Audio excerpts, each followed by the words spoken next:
মারে তোর জীবনে যদি একবার জুটে যায় তোর কপাল খুলে যাবে, কপাল খুলে যাবে।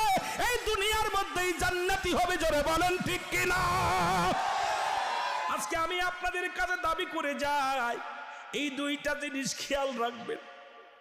রুহবিহীন যেমন বডির কোনো মূল্য নাই।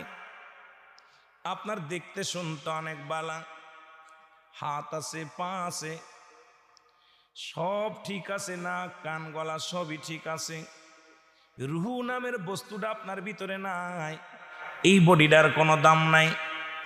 এই বডিটার অমূল্য সম্পদের নাম হলো রুহ, জোরে বলেন ঠিক কিনা? আবার আপনার একটা হাত নাই, পা নাই, মুসলমান, আপনার রুহ ভিতরে নাই। ভিতরে আছে, মূল্য আছে, একটা অঙ্গ নাই, কিন্তু রুহটা আছে। 1 বছর, 6 বছর, 10 বছর পর্যন্ত অনেকের পিতা মাতা বিছনায় পড়ে আছে, তাদেরকে কবরে দেয়া হয় না। কেন দেয়া হয় না? কারণ তার ভিতরে রুহ আছে। জিন্দা মানুষকে দাফন করা হয় না, কাফন পরানো হয় না। যখনই রুহটা বাইর হয়ে যায়, ওই ব্যক্তি হয়ে যায় মুর্দা।